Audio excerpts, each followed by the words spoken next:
하나님의 말씀 마가복음 15장 13절로 15절 말씀 뵙겠습니다. 그들이 다시 소리 지르되 그를 십자가에 못 박게 하소서. 빌라도가 이르되 어쩌미냐 무슨 악한 일을 하였느냐 하니 더욱 소리 지르되 십자가에 못 박게 하소서 하는지라.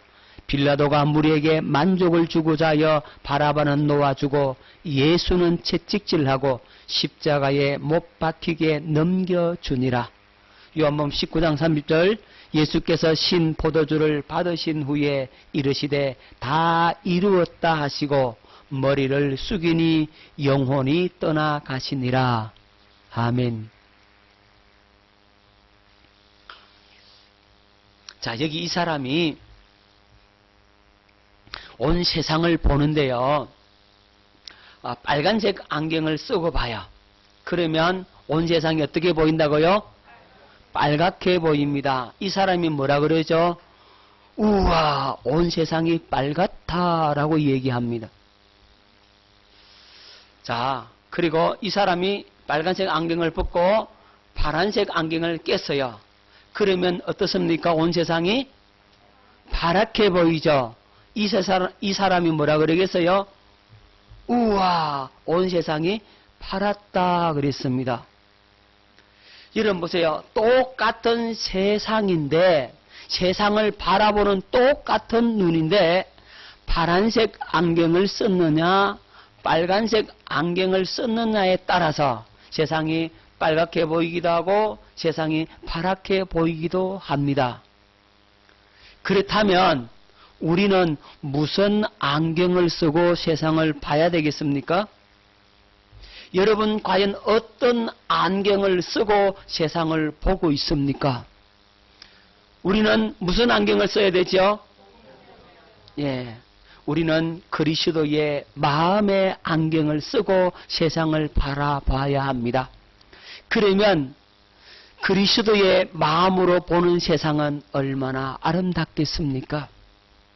여러분, 우리가 예수 믿기 전에, 하나님의 사랑을 깨닫기 전에, 하나님의 생명으로 거듭나기 전에, 그리스도의 사랑을 체험하기 이전에 세상을 바라볼 때는 이놈의 세상 왜 이 악하냐, 왜 이 더럽나, 이 세상 다 망해버리라, 세상에 이렇게 악할 수가 있나, 전부 다 거짓말하고 도둑놈이고 다 사기꾼이고 전부 다 나쁜 사람만 보였는데, 우리가 예수님 믿고 새 사람 되어서 하나님의 생명으로 거듭 태어나서 영생을 얻어서 그리스도의 마음을 갖고 세상을 보니까 어제의 그 세상이 아닌 겁니다.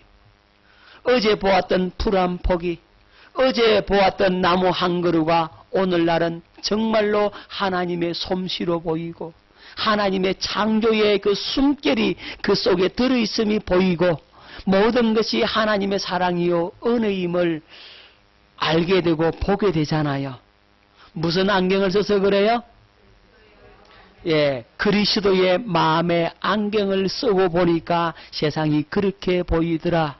예수 믿기 전에는 세상의 안경을 쓰고 세상의 기준으로 바라보니까 이놈의 세상 망해버리라, 너 죽고 나 죽고 하자 그러지만 이제 새 사람 되어서 그리스도의 마음의 안경을 쓰고 세상을 보니까 세상이 그렇게 아름답게 보이더라는 겁니다. 할렐루야. 자, 그럼 십자가를 볼 때에 십자가도 율법의 안경을 쓰고 십자가를 보느냐, 복음의 안경을 쓰고 십자가를 바라보느냐, 여기에서 어마어마한 차이가 있는 겁니다. 자, 여러분, 율법의 안경을 쓰고 십자가를 바라보면 십자가는 어디에 초점을 맞추느냐 하면 죄에다 초점을 맞춥니다. 율법의 안경을 쓰고 십자가를 바라보면 죄에다 초점을 맞추기 때문에 예수님은 십자가에서 우리의 죄를 용서해 주셨다, 우리 죄 사함 받았다, 그래서 죄 사함이 곧 구원이다, 이제 구원받았으니까 주님 앞에 충성하고 열심히 바르게 살면 하늘의 상급을 주신다, 이것이 십자가의 복음이다, 이렇게 얘기를 합니다. 자, 율법의 안경을 쓰고 보면 이런 관점이에요. 하지만 복음의 안경을 쓰고 십자가를 바라보면 어떻게 되느냐?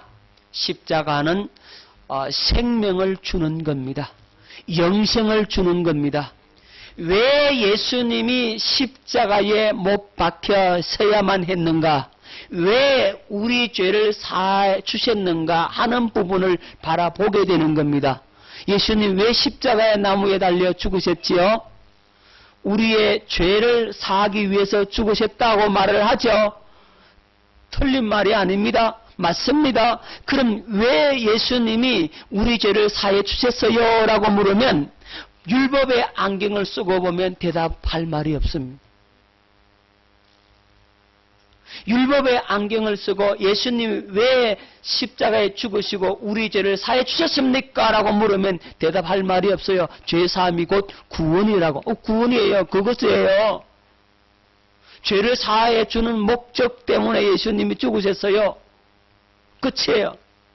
하지만 복음의 안경을 쓰고 보는 십자가는 생명에다가 초점을 맞추기 때문에 왜 예수님께서 십자가에 죽으셨느냐? 왜 예수님께서 우리 죄를 사해 주셨느냐? 물으면 우리에게 뭘 주기 위해서? 생명을 주시려고. 할렐루야. 영생을 주시려고, 하나님의 생명을 우리에게 주시려고, 우리를 거듭나게 해 주시려고 예수님이 십자가에 피를 흘려서 우리 죄를 사해 주셨다는 말입니다. 자, 복음의 안경을 쓰고 십자가를 바라보면 이건 새 언약입니다. 주님과 나와 뭘 맺기 위해서?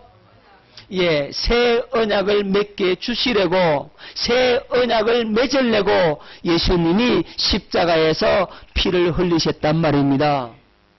그래서 예수님을 가리켜서 새 언약의 중보자로 오셨다. 누구로 오셨다고요? 새 언약의 중보자로 오셔서 우리의 죄를 십자가에서 사하심으로 주님과 우리와의 관계를 화목하게 하시고 예수님과 우리와 언약을 맺을 수 있도록. 할렐루야. 예수님은 신랑, 우리는 신부가 되어서 주님과 결혼하기 위해서 예수님이 십자가에서 피를 흘리셨다라고 대답을 하는 겁니다. 자, 그래서 십자가는 하나님의 어마어마한 사랑이요, 예수님의 엄청난 은혜요 긍휼임을 발견하게 되는 겁니다. 무슨 안경을 쓰고 봐야지만, 그렇죠, 복음의 안경을 쓰고 십자가를 바라보면 십자가는 하나님의 사랑의 최고의 절정이다, 그리스도의 엄청난 희생의 사랑이다 하는 사실을 깨달을 수가 있게 되는 겁니다. 그리고 복음의 안경을 쓰고 십자가를 바라보면 우리가 그 은혜를 입어서 주님과 뭐한다? 동행한다, 함께 산다. 나는 주님 안에, 주님은 내 안에, 주님과 연합하여 온전한 구원을 이루는 삶을 살기 위해서 예수님이 십자가에서 피를 흘리셨다라고 고백을 하게 되는 겁니다. 그리고 그렇게 하나님의 생명을 얻어서 결국 뭘 유업으로 받는다? 하늘나라 기업을 유업으로 받게 되는 겁니다. 천국의 상을 기업으로 받게 되는 겁니다. 그래서 우리는 복음의 안경을 쓰고 십자가를 봐야지만이 십자가를 완전하게 제대로 이해할 수가 있게 되는 겁니다. 오늘 복음으로 보는 그 십자가를 여러분들이 확실히 깨닫고 그 은혜 속에 들어갈 수 있게 되기를 예수 이름으로 축원합니다. 자, 율법의 안경을 쓰고 뭘 바라보면? 십자가를 바라보면 죄사함이 곧 뭐라고? 구원이다. 죄사함이 곧 구원이고 영생을 얻은 것이고 이제 죄사함 받았으니 누구 뜻대로 살라? 하나님의 뜻대로 순종하는 삶을 살면 된다. 그렇게 생각을 하는 겁니다. 그러면 그렇게 하나님 앞에 충성하여 헌신되어 살면, 죄사함 받고 충성하면 하늘나라 뭐 준다? 상 준다. 그것이 복음이다. 이렇게 얘기를 하는 겁니다. 하지만 그거 틀린 말은 아니에요. 하지만 그건 반쪽짜리밖에 안 된다 이 말입니다. 그래서 율법의 안경을 쓰고 십자가를 바라보면 우리는 어디 아래로 떨어지느냐 하면 율법 아래로 떨어지게 되는 겁니다. 율법의 안경을 썼으니까 어디 아래로 떨어진다고요? 율법 아래에 있는 것이죠. 그래서 율법 아래에서 십자가를 보면 십자가는 우리 죄를 사해 주셨다. 뭘 사해 주셨다? 옆 사람하고 우리 죄 사해 주셨다. 시작. 자, 그 죄 사함이 뭐라고요? 곧 구원이다라고 하는 겁니다. 그래서 구원 받았으니 이제는 뭐하라? 순종해라, 충성해라, 뭐하라? 노력하라는 겁니다. 무슨 힘으로? 자기 힘으로, 자기 노력을 하라는 겁니다. 그렇게 충성하고 자기 노력으로 힘쓰고 애쓰면 실패하게 되죠. 탁 넘어진다 이 말입니다. 교회에 와서 예배드리고 설교 들을 때는 아멘 아멘 감동적인 설교, 이야 그래 맞아, 나도 저렇게 살아야지, 마음에 결단을 촉구하고 결심하고 작정하게 만들고 이제는 해버리라 이런다 이 말이에요. 그렇지만 교회 문을 딱 놨으면 그냥 탁 넘어지는 겁니다. 실패하는 겁니다. 또 넘어졌네. 또 넘어지면 어떻게 합니까? 예, 또 율법을 또 갖다 대지, 그죠? 다음 주 목사님이 뭐라 그럽니까? 여러분 오늘 하루 승리하며 살았습니까? 한 주를 승리하며 살았습니까? 그러니까 성도 얼굴이 시커매, 그죠? 실패하고 왔다 이 말입니다. 다 넘어지고 왔다 이 말입니다. 한 주 동안 승리하며 사는 것이 아니라 6일 동안 그냥 실패하고 마귀한테 짓밟히고 당하고 살았다 이 말입니다. 그래서 율법의 말씀을 딱 갖다 대니까 우리 회개합시다. 또 뭐합니까? 또 회개해야죠. 회개하고 이제는 결단합시다. 다시는 이 죄에 빠지지 않겠다고 작정을 합시다. 여러분 주님 앞에 주여 삼창 부르고 회개하며 기도합시다. 그래 놓고서 돌아서면 어떡합니까? 예, 바르게 살려고 노력한 만큼 또 넘어지는 겁니다. 실패하게 되는 겁니다. 여러분 로마서 7장에서 그걸 잘 말씀하고 있죠. 우리 마음에는 선하게 착하게 거룩하게 살고 싶은데 우리 마음속에 또 다른 죄의 법이, 이 마음의 법과 뭐 한다고요? 싸움질을 한다. 싸움질. 싸움해가지고 누가 이기더라? 죄의 법이 항상 이기더라 이거지. 그래서 죄의 법을 이기려고 노력하고 애쓰고 회개하고 몸부림치고 수없이 노력하지만 또 실패하더란 말입니다. 안 된다는 거죠. 왜 안 되죠? 율법의 안경을 쓰고 십자가를 바라보기 때문에 그래요. 자, 그래서 율법의 안경을 쓰고 십자가를 바라보면 육신의 생각과 이 마음에다가 뭘 받게 하라는 겁니까? 그렇죠. 은혜 받게 하려고 하는 겁니다. 육신의 생각과 마음에다 뭘 받는다? 은혜 받게 하려고 하는 겁니다. 여기에 은혜 받으면 금방은 좀 되는 것 같아요. 예, 금식 기도하고 산기도 하고, 요즘 산기도 안 하더라만도 철학기도 하고 부흥회하고 제자 훈련하고 무슨 프로그램을 계속 돌립니다. 육신의 생각과 마음의 은혜를 받게 하니까 그때는 좀 받은 것 같아요. 그 순간은 좀 은혜 받은 것 같아요. 부흥회 할 때는 좀 벙벙 뛰고 말이지, 이야 회개도 하고 말이지, 이야 은혜 받았다고 좋아도 하고 기쁘기도 하고 눈물도 흘리기도 하고 그래요. 그런데 그것이 끝나고 나면 어떻게 됩니까? 또다시 실패하고 좌절하죠. 그래서 베드로후서 2장 22절에서 말씀하고 있습니다. 참된 속담에 이르기를 개가 그 토하였던 것에 돌아가고 돼지가 씻었다가 들은 구덩이에 도로 누웠다는 말이 그들에게 응하였도다. 여러분 개가요 날구지한 거 다시 먹어요. 예, 저 경상도 사투리 날구지한다 그러더라고요. 개 토해놓은 거 다시 먹어요. 개가 농약을 먹고 왔어요. 막 토해요. 그러면 그 새끼들까지, 그 어미가 토해놓은 걸 먹고 새끼까지 다 죽어버려요. 시골에서는 종종 가끔씩 그런 광경을 봅니다. 개는 토해낸 걸 다시 먹는다 이 말이에요. 이런 돼지 모욕했다가 금방 더러운 구덩이에 누워버립니다. 우리의 인생이 그럴 수밖에 없습니다. 무슨 안경을 쓰고 십자가를 보러 보면 그렇죠. 율법의 안경을 쓰고 십자가를 바라보면 끊임없이 어떻게 된다? 죄짓고 회개하고 또 죄짓고 회개하고, 개가 토해낸 것을 다시 먹고 또 토하고 또 먹고, 돼지가 더러운 구덩이에 누웠다가 씻었다가 누웠다가 그걸 반복하는 인생을 살다가 인생 종쳐버리는 것, 끝나버리는 것. 그러니까 율법의 안경을 쓰고 십자가를 바라보면 그렇게 된다 이 말입니다. 자, 여러분, 그걸 배터리 충전시키는 신앙생활이라 그러죠. 뭐 충전시키는 신앙생활? 예, 배터리 충전시키는 신앙생활. 여러분, 배터리 충전할 때는요, 예, 전기가 빵빵하게 나옵니다. 그죠? 예, 배터리 다 써버렸어. 배터리 다 써버렸어. 그러면 어떻게 됩니까?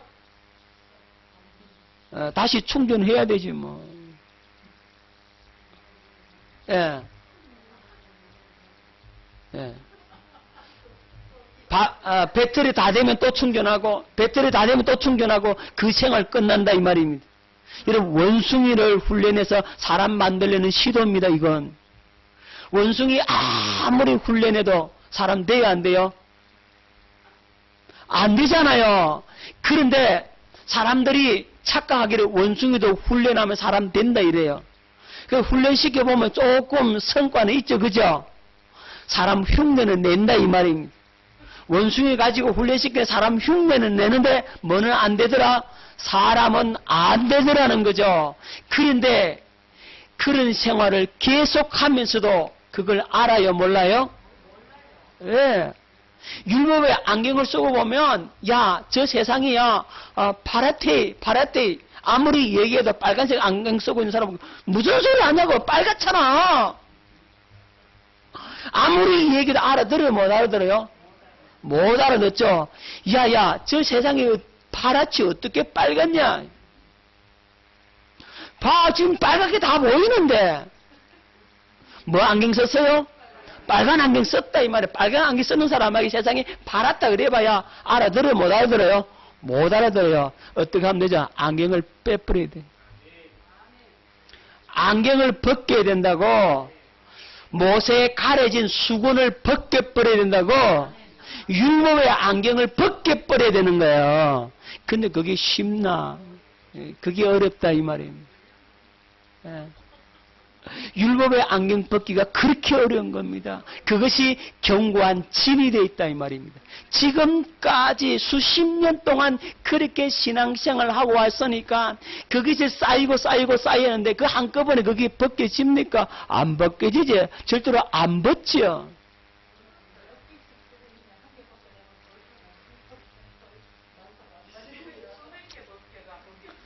자, 원숭이 훈련하면 사람 된다라고 생각하는 거예요. 그 사람들은 안 된다 이 말입니다. 그렇죠? 그럼 어떻게 하면 되죠? 아멘. 자, 여러분, 복음의 안경을 쓰면 됩니다. 할렐루야. 복음의 안경을 쓰면요, 십자가는 엄청난 능력과 사랑과 은혜를 발견하게 됩니다. 할렐루야. 율법의 안경 오늘 다 벗어놓고, 오늘 여러분 눈에 쓰여진 율법의 안경 오늘 다 벗어지는 역사가 있기를 예수 이름으로 축원합니다. 복음의 안경을 써야만이 엄청난 능력과 사랑과 은혜를 발견하게 되는 겁니다. 여러분, 십자가는 하나님의 지혜요, 하나님의 비밀입니다. 복음의 안경을 쓰고 보면 십자가는 하나님의 지혜요, 하나님의 비밀임을 발견하게 됩니다. 그럼 왜 하나님께서 십자가를 만들어 놓으셨을까? 자, 십자가를 만들어 놓은 이유를 우리가 알아야 됩니다. 자, 하나님께서 원래의 목적, 하나님의 계획문이 뭡니까?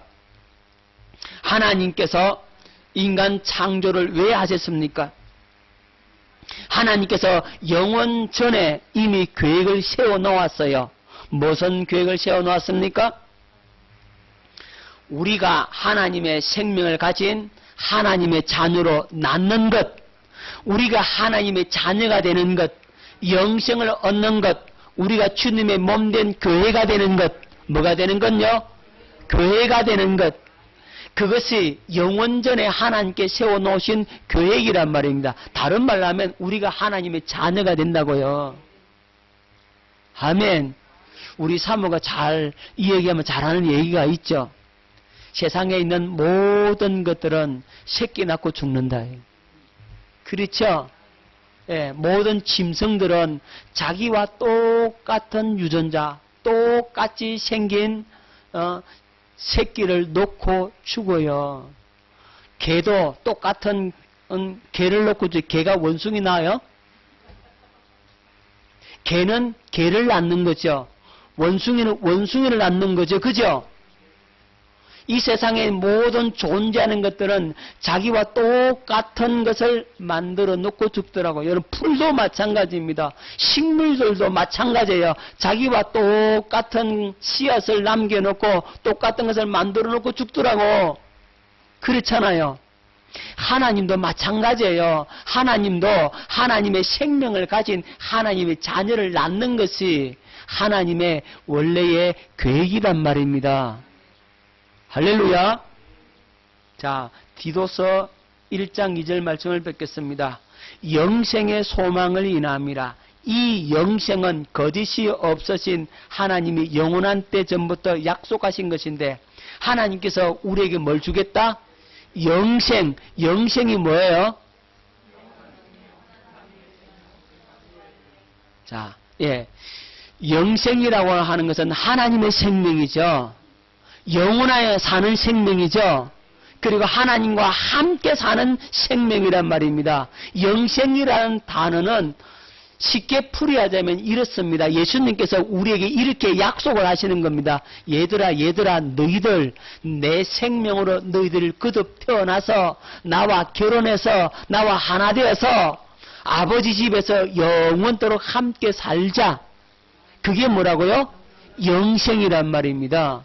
예수님과 하나 되어서 예수님의 생명을 가진 하나님의 자녀가 되어서 예수님과 연합해서 예수님과 하나 되어서 예수님과 함께 어디에서? 아버지 집에서 언제까지? 영원토록 함께 사는 것. 그것을 창세 전에 하나님의 계획을 세워 놓았어요. 그래서 영원 전부터 약속하신 것인데 이렇게 말씀하고 있는 겁니다. 자, 말라기 2장 15절에 그에게는 영이 충만하였으나 오직 하나를 만들지 아니하셨느냐? 어찌하여 하나만 만드셨느냐? 이는 경건한 자손을 얻고자 하심이라. 자, 어떤 자손? 경건한 자손. 하나님의 생명을 가진 경건한 자손을 만들려고 아담 하나를 만들었다 이 말입니다. 하나님이 영이 많이 있었지만 그 영이 많았지만 오직 뭘 만드셨다? 아담 하나를 만드셨다 이 말입니다. 아담 하나를 만드신 이유가 뭐라고요? 경건한 자손을 얻고자, 경건한 자손을 낳고자 아담 하나를 만들었다라고 말씀을 하고 있는 겁니다. 이걸 언제 전에 계획했다고요? 예, 영원 전에, 창세 전에 이걸 계획을 해놨어요. 자, 하나님은 창조하기 이전에 영생에 대한 계획을 갖고 계셨고 인간을 하나님의 아들로 낳으시는 것이 하나님의 계획이었다 이 말입니다. 자, 호세아 1장 10절 말씀 뵙겠습니다. 그러나 이스라엘 자손의 수가 바닷가에 모래같이 되어서 헤아릴 수도 없고 셀 수도 없을 것이며 전에 그들에게 이르기를 너희는 내 백성이 아니라 한 그곳에서 어디에서? 내 백성이 아니란 그곳에서 그들에게 이르기를 너희는 살아계신 하나님의 아들들이라. 하나님의 아들들 되는 것이 하나님의 계획이란 말이에요. 자, 갈라디아 3장 16절에 너희가 다 믿음으로 말미암아 그리스도 예수 안에서 하나님의 뭐가 되었으니? 그렇죠. 하나님의 아들 되었으니 계속해서 말씀하고 있습니다. 요한복음 1장 12절에도 영접하는 자 곧 그 이름을 믿는 자들에게는 하나님의 자녀가 되는, 하나님의 자녀가 되는 권세 주려고 하나님께서 영원 전에 예비해 놓으셨다 이 말입니다. 자, 그리고 갈라디아서 3장 29절 너희가 그리스도의 것이면 곧 아브라함의 자손이여 약속대로 뭘 이을 자 아니라 그렇죠. 유업을 이을 자. 자녀에게 유업을 있게 하죠. 자녀가 아닌 자에게 유업을 있게 합니까? 그렇죠. 자녀이어야 유업을 있죠. 베드로전서 1장 4절 썩지 않고 더럽지 않고 쉬하지 않은 유업을 있게 하시나니 곧 너희를 위하여 하늘에 간직하신 것이라. 하늘에 간직한 유업 누구에게 준다고요? 자녀. 그러니까 창세전에 하나님께서 우리를 하나님의 자녀로 만드시려고 계획을 세워 놓았다. 할렐루야. 이게 어마어마한 은혜입니다. 여러분들이 하나님의 자녀만 되면 되는 거예요. 할렐루야. 하나님의 생명을 가진 하나님의 자녀. 그렇게 하기 위해서 하나님께서 영원전에 이미 계획을 해 놓았다 이 말입니다. 자, 그러면 하나님은 어떤 분이신가? 하나님은 완전하시고 완벽하신 분이죠. 하나님이 완전하시고 완벽하신 분이시니까 하나님의 계획도 완전하고 완벽해야 되죠. 하나님이 창세전에 세워놓았던 계획, 그게 뭐죠? 방금 했잖아요. 창세전에 세워놓은 계획이 뭡니까? 우리를 하나님의 자녀로 낳는 거죠. 우리를 하나님의 자녀로 되게 하는 것을 하나님께서 완벽하게 계획을 세워놓았단 말입니다. 그것이 흠이 생기면 안 되죠. 하나님의 계획에 흠이 있으면 돼요, 안 돼요? 만약에 그게 흠이 생기면 하나님 완벽한 분이에요? 아니죠. 그러면 하나님이 완벽한 분이 아니다는 대답이 나온단 말이죠. 그런 결론이 나오면 안 되잖아요. 하나님은 완전하시고 완벽하시고 흠이 없는 분이신데 하나님의 계획도 완전하고 완벽하고 흠이 없어야 하잖아요. 그걸 창세전에 하나님께서 세워놓았다고. 아멘. 자, 계시록 21장 16절 말씀을 뵙겠습니다. 그 성은 네모가 반듯하여 길이와 너비가 같은지라. 그 갈대자로 그 성을 청량하니 12,000스타디온이요 길이와 너비가 높이가 같더라. 자, 이건 새 예루살렘 성의 모습이 어떠한지를 보여주고 있죠. 자, 여러분 잘 보십시다. 성막의 지성소가 장광고가 다 똑같습니다. 그러니까 가로, 세로, 높이가 똑같은데 정육면체 정방향의 모습입니다. 자, 가로가 몇 규빗? 10규빗. 몇 메타? 5메타. 가로, 세로, 높이가 다 몇 메타? 5메타 된다 이 말이에요. 지성소가 그래요. 자, 그러면 성전의 지성소는 장광고가 가로, 세로, 높이가 몇 규빗? 20규빗. 예, 10m가 되는 겁니다. 10m. 정육면체 정방향의 모습입니다. 그리고 새 예루살렘 성 오늘 읽어봤죠? 장광고가 얼마라고요? 12,000스타디온 그랬어요. 가로 세로 높이가 다 똑같다 이렇게 되어 있어요. 왜 이 정육면체의 모습으로 지성소를 만들었느냐? 그리고 새 예루살렘 성이 왜 정육면체냐? 이건 하나님의 속성을 보여주고 있는 겁니다. 하나님은 완전하다. 하나님은 완벽하다. 하나님은 흠이 없다 하는 사실을 보여주는 모형이란 말이에요. 그래서 하나님은 정육면체의 모습으로 성막의 지성소, 성전의 지성소, 새 예루살렘 성 다 똑같이 이렇게 만들어 놓았습니다. 자, 하나님은 뭐가 없다고요? 흠이 없다 그랬죠. 완전하시고 완벽하신 분이시죠.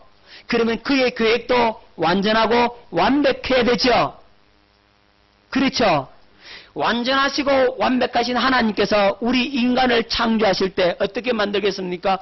흠 있게 만들겠습니까? 흠 없게 만들겠습니까? 부족함 있게 만들겠습니까? 부족함 없게 만들겠습니까? 부족함이 없게 만드시죠. 가장 완전하고 가장 최고의 걸작품으로 만드시겠죠. 자, 우리 인간을 하나님의 걸작품으로 만드시는데 그 걸작품의 품목 속에 뭐가 들어가느냐 하면 자유의지가 들어가는 겁니다. 인간에게 뭘 주어 만들어야 된다고요? 자유의지를 주어서 만들어야 하나님의 완전하심과 하나님의 완벽하심과 하나님의 온전하심에 흠이 없게 되는 겁니다. 여러분, 인간들도 로봇을 만들 때 요즘 로봇을 어떻게 만듭니까? 인공지능을 만들죠. 인공지능 로봇을 만드는 사람이 더 뛰어난 과학자죠. 그냥 버튼 꼭꼭 눌러가 움직이는 대로 기계적인 로봇을 만들면 그거는 실력이 있는 거예요, 없는 거예요? 없는 거죠, 그렇죠? 인간도 하물며 인공지능 로봇을 만드는데 하나님께서 우리 인간을 만들 때 인공지능 인간을 만들단 말이에요. 무슨 말인지 아시겠습니까? 자유의지라고 하는 것을 주어서 만든다고. 자유의지를 인간에서 빼버리면 하나님은 어떤 하나님 되는 겁니까? 흠이 있는 하나님, 뭔가 부족한 하나님 된다 이 말이에요.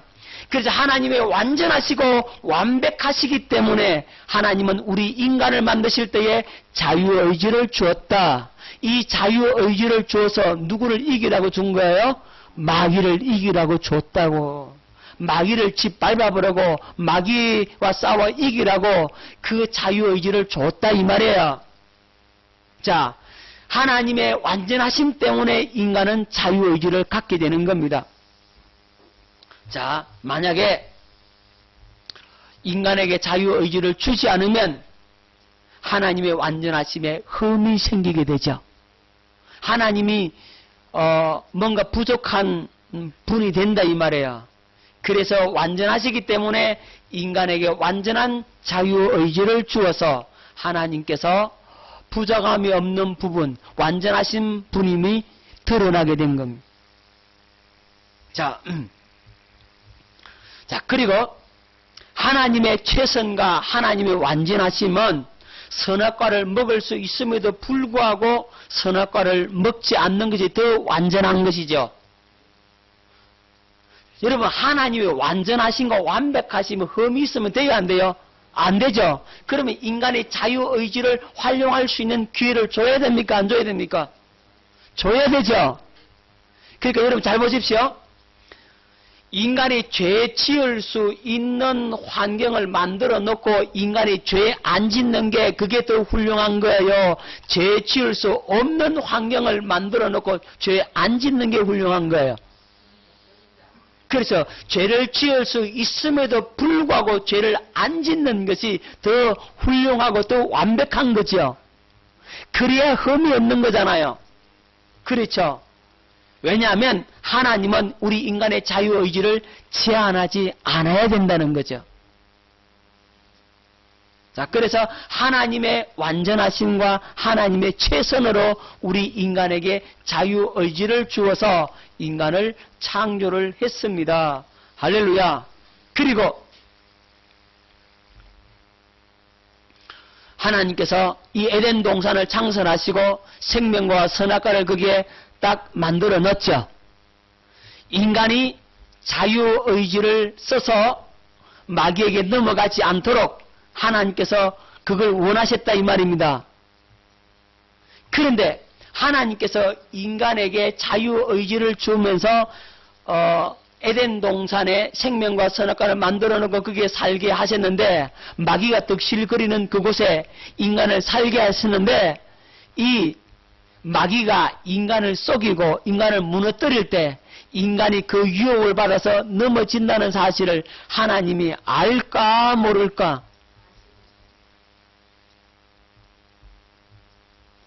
자, 그 사실을 모른다고 해버리면 하나님의 완전하심과 완벽하심에 흠이 생기는 겁니다. 그렇죠?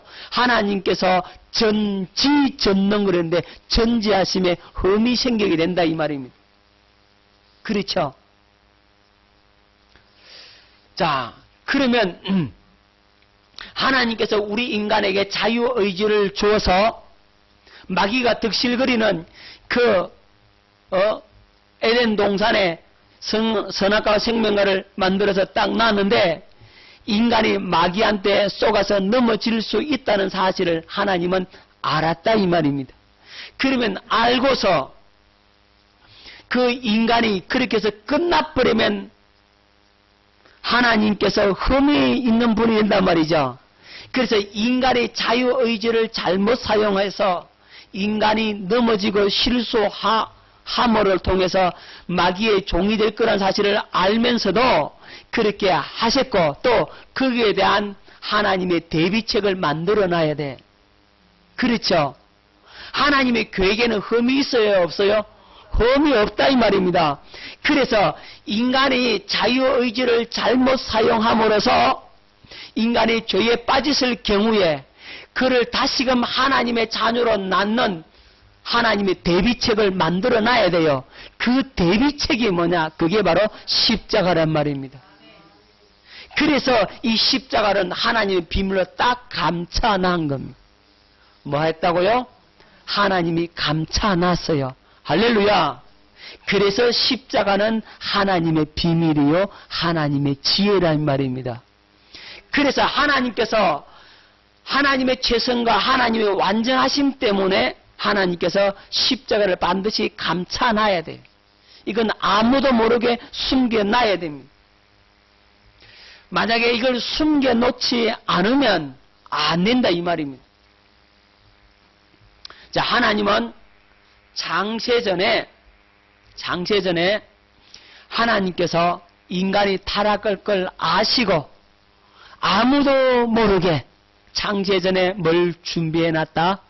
십자가를 딱 감춰놨다. 마귀한테 쏘가서 인간이 자유의지를 잘못 사용함으로써 죄의 종이 되고 타락할 것이라는 사실을 하나님이 아시고 그것에서 인간을 구원할 비밀 병기, 비밀 무기를 감춰놨는데 그게 바로 십자가라 이 말입니다. 그래서 십자가는 하나님의 비밀이요 하나님의 지혜다. 할렐루야. 나머지 부분은 다음 시간에 하겠습니다. 기도하겠습니다.